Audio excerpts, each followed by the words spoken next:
Friends, welcome to Word on Fire Catholic Ministries. Word on Fire is an apostolate dedicated to the mission of evangelization, using media both old and new to share the faith on every continent and to facilitate an encounter with Christ and His Church. The efforts of Word on Fire engage the culture and bring the transformative power of God's Word where it is most needed.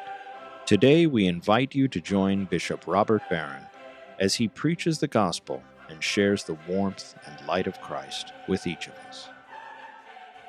Peace be with you. Friends, I've just gotten back from a conference at the wonderful St. Vincent's Arch Abbey in Latrobe, Pennsylvania, birthplace, by the way, of Arnold Palmer. But St. Vincent's is a wonderful Benedictine community. In fact, the biggest Benedictine community in the world right now. So think of this wonderful ancient tradition of Benedictinism. And right now, the biggest instance of it anywhere on the planet is in Latrobe, Pennsylvania. Well, I was there for a conference on evangelization and higher education. And almost all the participants were from the world of campus ministry. May I say, campus ministry in many ways is where it's happening right now in the American church. A lot of very vibrant energy is being unleashed at these campuses. And that's where it's most needed. As you know, a lot of our young people are abandoning the faith precisely during college. So it was a very interesting group to talk to and to hear from. Well, anyway, in the course of one of the Q&A sessions, one of the participants asked a good and very pointed question. She said, "What do you think an evangelized student would look like?" I like that because it wasn't abstract. You know, we were talking a lot about evangelization and this and that, but okay, what's the cash value, to use William James's term? What does it look like? Well, a number of the panelists, this was during a panel like roundtable thing, and a number of the panelists chimed in with responses, and all of them I thought were legitimate. So, for example, an evangelized student would be someone who goes to Mass regularly, quite right. An evangelized student would be an evangelizer herself. I think also quite right. It's one of the signs that you've been truly evangelized. An evangelized person would be someone with wonderful values like inclusion and compassion and forgiveness and nonviolence. And that's also, I think, quite right. But after listening to all this, I must say I felt obliged to add something. So I said, I think an evangelized person, first and foremost, would be someone who believes that Jesus rose from the dead. So, yes, from that, we can draw an infinite number of implications. Yes, indeed, an evangelized person will go to Mass and be kind and good and will evangelize herself, et cetera, et cetera. But I suggested the bottom line, the first thing, the center of it all is belief that Jesus rose from the dead. Because that's the fundamental meaning of euangelion in the Gospels, right? Glad tidings, good news. What's the good news? It's the good news of the resurrection. Everything else flows from that. Take away the resurrection, everything else is taken away. You know, relatedly, I'm listening right now to an old novel. I mentioned before how I'm driving a lot now in my job in the Santa Barbara pastoral region. I'm in the car all the time. So I've resumed the habit of listening to audiobooks. Right now I'm listening to the old novel called The Robe by Lloyd C. Douglas. I don't know if folks still remember that novel. It was made into a very popular movie back in the 50s with Richard Burton. Anyway, The Robe has a lot of virtues, but its principal virtue, I think, is it's a very cool primer on evangelization. How do you tell the story of Jesus? Because you remember the narrative, those who've seen the movie or read the book remember the narrative well.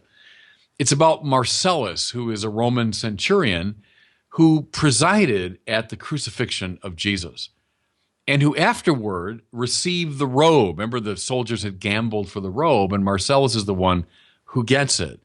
And he finds himself haunted by this Galilean carpenter whom he put to death. The robe has a sort of haunting power over him. So to make a long story short, he returns to Palestine and then to Galilee specifically to understand this figure better.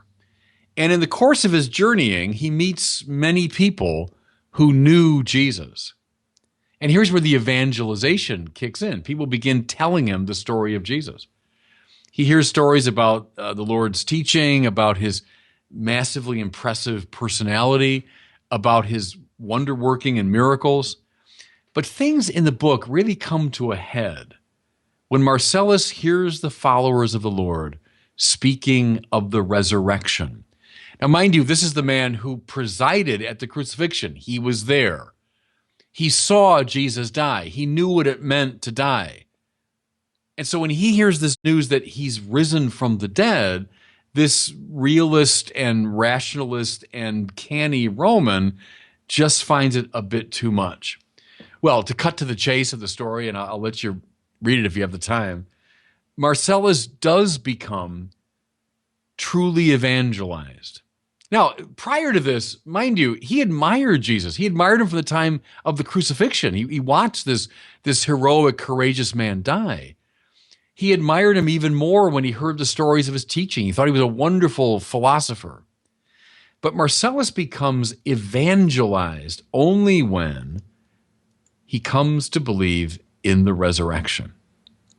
You know, one thing, too, I like about the robe is the resurrection message, everybody, was just as confounding and counterintuitive in the ancient world as it is in ours. Please don't engage in this sort of cultural condescension where we say, oh, these poor, simple, ancient people, pre-scientific folks who didn't know any better, and they believed all kinds of nonsense about people coming back from the dead. That is pure condescension. Read the reactions of people in Jesus' own time. You know, this is the world full of philosophers and hard-headed people. They found the resurrection message just as hard to believe as we do. Read, if you're really interested, Acts 17. So Paul on the Areopagus, when he speaks the message of resurrection, they all walk away and laugh at him. So this message was and is confounding and counterintuitive. And so a strategy followed, sadly, I'd say, by certain Christians up and down the centuries, but especially in our own time, is to domesticate Jesus, turning him into a great and mystic personality, a moving spiritual hero, a masterful teacher, all the things that Marcellus, the centurion, found compelling. But see, accepting these things is fine, but it's not to be evangelized. You're evangelized when you hear the message of the resurrection and you believe it. Now, why am I harping on this point with you? Well, because of our gospel for today, which is about Jesus' raising of the son of the widow of Nain. This, I think, is a prime exemplification of a key gospel truth, namely that everything Jesus said and did, in one way or another, is an anticipation of his resurrection. Let me just say that again. I think it's an interpretive key to the gospel. Everything Jesus said and did, in one way or another, is an anticipation of his resurrection.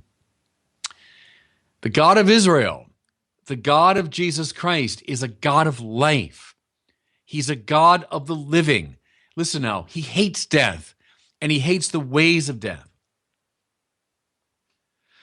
The God of Israel hates sin. Why? Because it brings about spiritual death. He hates physical illness, which brings about bodily death. He hates corruption that brings about societal death. And so he battles all of these things all the way.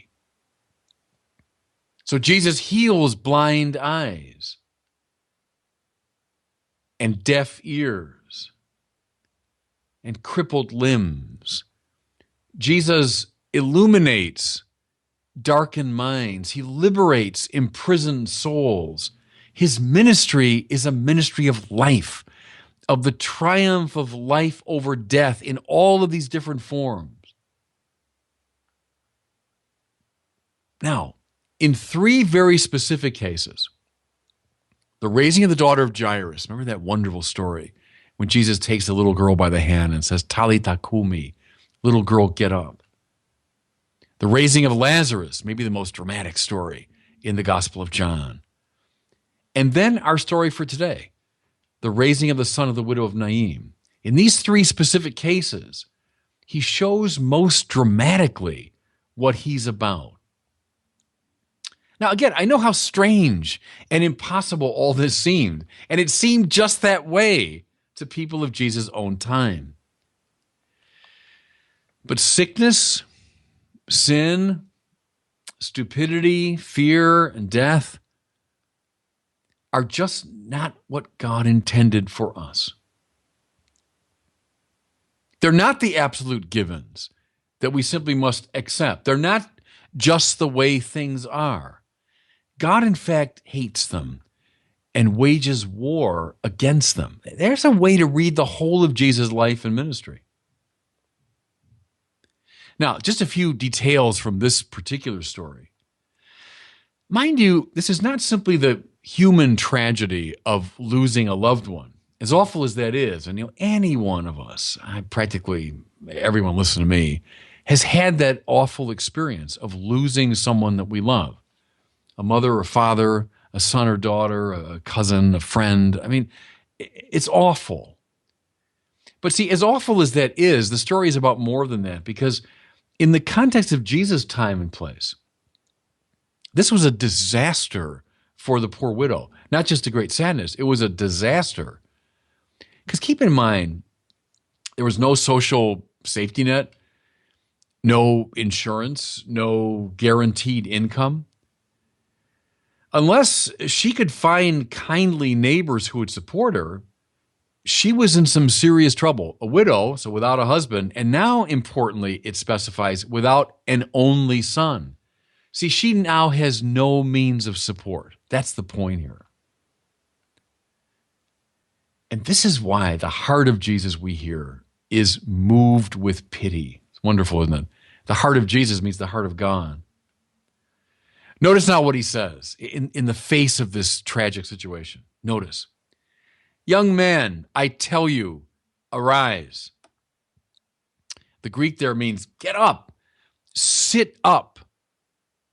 See how like this is to the anastasis declared by the early evangelists. That's the word for resurrection, but it means standing up again. Stasis, anastasis, stand up again. Jesus here is anticipating, in a sort of symbolic, iconic way, his own standing up again after death. It's a participation in the fullness of resurrection. Now, notice too, please, the reaction of the bystanders in this story is fear. I love that. See, it's not just joy. Hey, look at this. Wow, amazing. They're afraid. Now, why? Why? You're not afraid when you hear some new inspiring teaching. You're not afraid when there's a fascinating new figure on the scene. You're afraid when your whole world turns upside down. That's why the reaction of the women at the tomb on Easter Sunday morning in Mark's gospel is fear. Fear. See, there's the drama of the resurrection. Evangelization, which declares it, everybody, is a little scary, or it's inadequate evangelization. It's finally all about anastasis, resurrection. And God bless you. Thank you for listening to this week's homily from Bishop Robert Barron. For more resources from Bishop Barron, please visit wordonfire.org.